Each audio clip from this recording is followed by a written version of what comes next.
जय श्री कृष्णा। पांडवों का विवाह। अब भगवान वेद व्यास जी ने द्रुपद के साथ युधिष्ठिर के पास आकर कहा, आज ही विवाह के लिए शुभ दिन और शुभ मुहूर्त है। आज चंद्रमा पुण्य नक्षत्र पर है, इसलिए आज तुम द्रौपदी का पानी ग्रहण करो। आज ही विवाह कार्य संपन्न होगा। यह निर्णय होते ही द्रुपद और धृष्टद्युम्न आदि ने विवाह के लिए आवश्यक सामग्री जुटाने का प्रबंध किया। द्रौपदी को नहला धुलाकर उत्तम उत्तम वस्त्र और आभूषण पहनाए गए। समय होने पर द्रौपदी मंडप में लाई गई।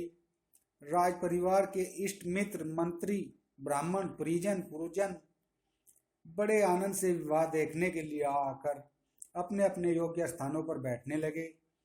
उस समय विवाह मंडप का सौंदर्य अवर्णनीय हो रहा था। स्नान और स्वस्त्ययन के अनंतर पांचों पांडव भी वस्त्रालंकार से सज धजकर महाराज द्रुपद के आंगन में आए।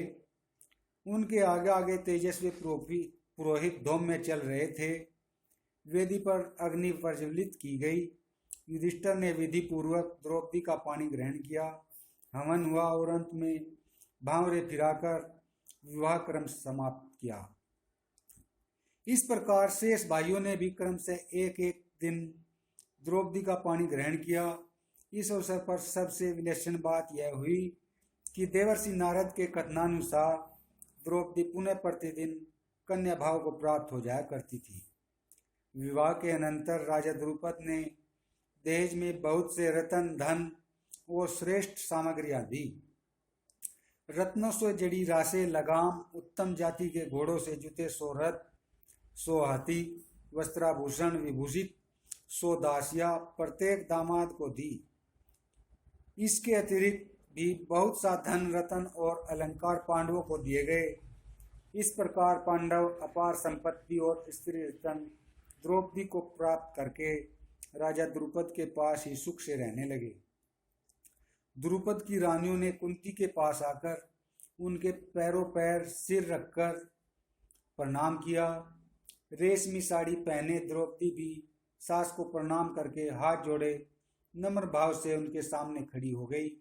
तब कुंती ने बड़े प्रेम से अपनी शीलवती पुत्रवधू द्रौपदी को आशीर्वाद देते हुए कहा, जैसे इंद्राणी ने इंद्र से, सुहान ने अग्नि से, रोहिणी ने चंद्रमा से, दमयंती ने नल से, अरुंधति ने वशिष्ठ से और लक्ष्मी ने भगवान नारायण से प्रेम ने निभाया है, वैसे ही तुम भी अपने पतियों से निभाना। तुम आयुष्मती, वीर, पश्विनी, सौभाग्यवती, पतिव्रता होकर सुख भोगो।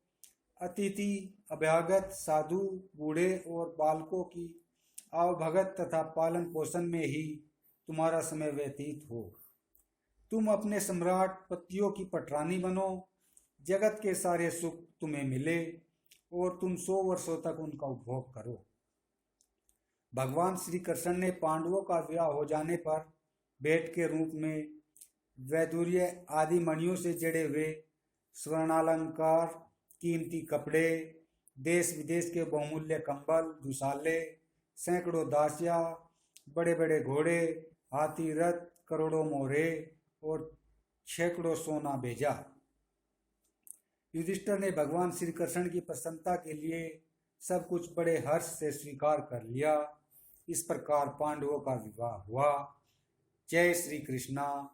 भक्तों, आपसे निवेदन है कि आप हमारे चैनल को सब्सक्राइब कर दें। आपका धन्यवाद।